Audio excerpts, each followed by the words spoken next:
Guys, naglambing si Dilaw. Meron kasi akong napansing problema sa ating minivan.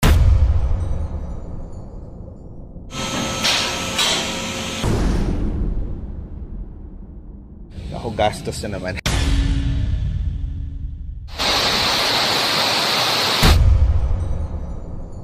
More na hindi natin pagagawa ito, guys. Ako, lalo tayo mas mapapagastos sa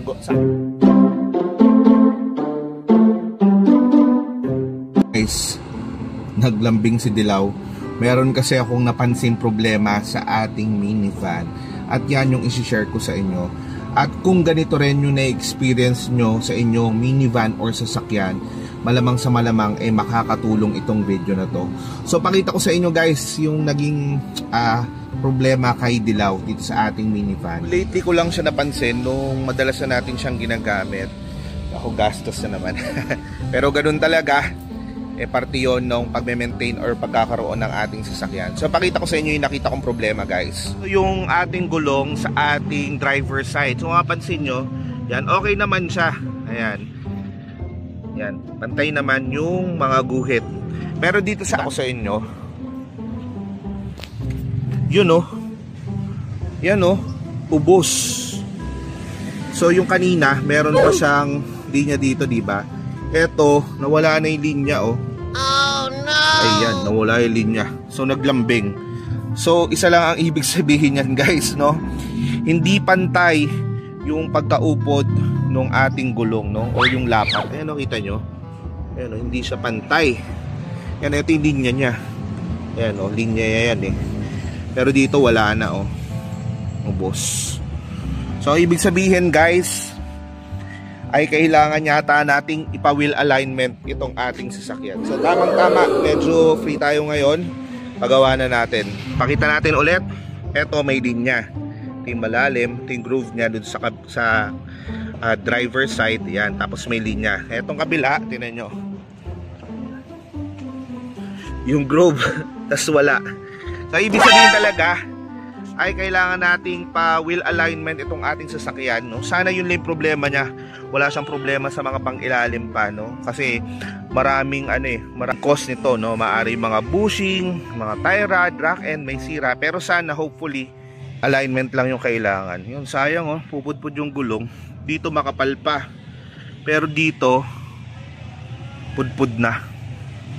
Pagawa na natin. Pre, ganun talaga, no? Part talaga ng pagkakaroon ng sasakyan yung mga ganitong aberya, no? Pero hindi yun may iwasan. Pero ang maganda, guys, may idea tayo kung ano yung nangyayari sa sasakyan natin. Kasi the more na hindi natin pagagawa ito, guys, ako, lalo tayo mas mapapagastos sa ating gulong. So tara, pagawa na natin. At syempre, guys, kung ganito din yung problema ng inyong minivan or ng inyong sasakyan, nako, makakatulong itong video na to. So from time to time talaga, no, kailangan chine-check natin yung ating sasakyan para nakikita na natin agad kung ano yung problema, di ba? Parang ano lang yun eh, parang sakit. Dapat chine-check mo nang maaga para malunasan mo agad. So ganun siya. So tara, samahan nyo ako.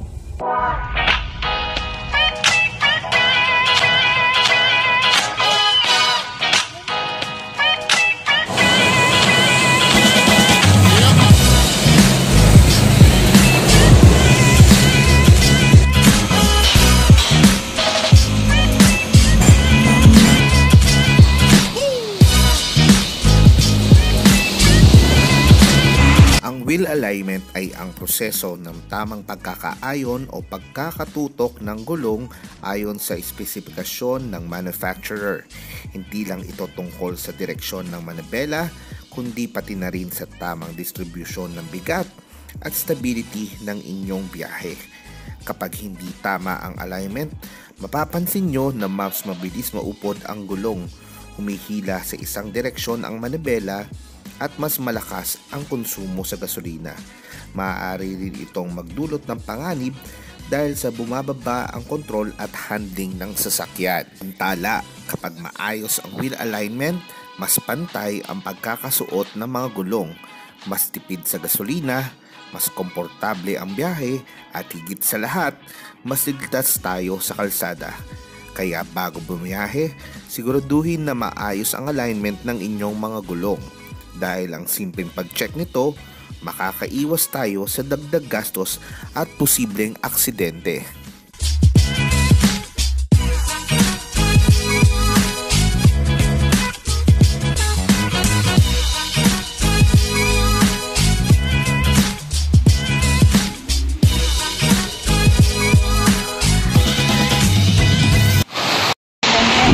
Bali makaluwalya. Tow-in. Oo niya. Ito, naka-tow-in siya guys. So 13.6. Oo. Ayun oh. So guys, ayan yung ating ano. Ito. Ayan. Ayun oh, kitang-kita. Kaya hindi siya pantay, napansin ko para kasing napupudpud agad dun sa labas.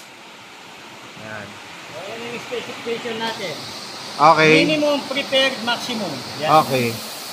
So hindi pala biro din ang pagpapalain bossing, no? Ayan.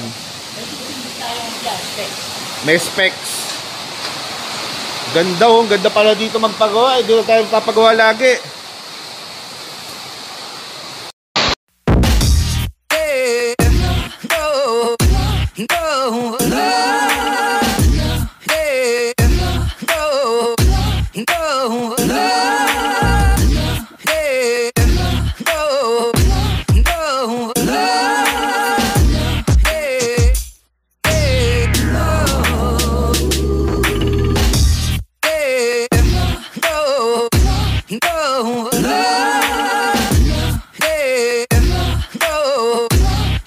Pwede magtanong, anong ina-adjust mo dyan? Tie rod end.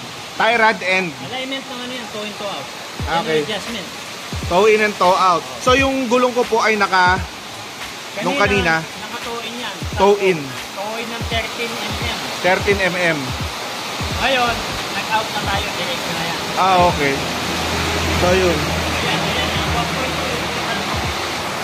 Isa yan.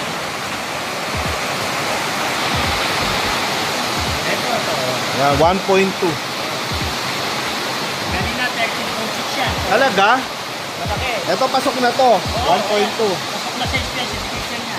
Okay.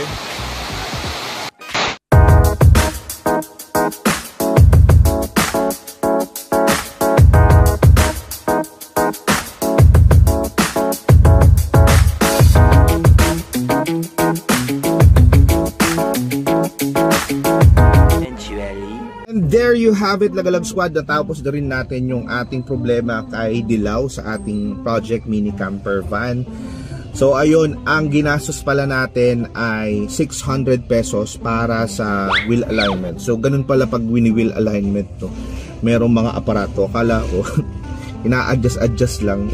Yun pala meron silang computer na kung saan nakita nila talaga yung angle nung sasakyan. Kasi first time ko naman na na magpagawa ng ganon. So kayo guys, magkano ba yung wheel alignment? Sa tingin nyo ba sulit yung binayad natin 600? Kung ako yung tatanungin, syempre sulit na yon kasi mas makakatipid tayo dahil syempre pantay yung gulong natin, hindi tayo mag-uubos agad ng gulong para sa ating sasakyan. So kung ganyan din yung problema ng iyong sasakyan, nako, ipa-wheel alignment nyo na hamang maaga para maagapan nyo. Sa mga nagpa-wheel alignment guys, let me know nga kung magkano ang singilan ng wheel alignment dyan sa inyo. Comment down below kasi yung binayaran natin ay 600 pesos. So pantay na siya, okay na siya, nakita na siya sa computer na balance siya. At ang maganda doon kasi guys, no, talagang talagang scientific, no, talagang may siyensya kumbaga dun sa paggawa ng ating alignment, no. Hindi siya katulad ng adjust lang tapos tansya. Eto talaga ganun pala yung itsura, no, naka-computer tapos nandun yung model ng sasakyan. Titingnan nila yung tamang alignment ng ating gulong. So sa inyo ba guys, magkano ang wheel alignment? Let me know pala guys kung taga saan kayo, comment down below para alam ko kung hanggang saan nakaabot yung ating video. So maraming salamat, and as always, thank you for watching, and I'll see you on the next vlog. Nars Dilaw. Ciao!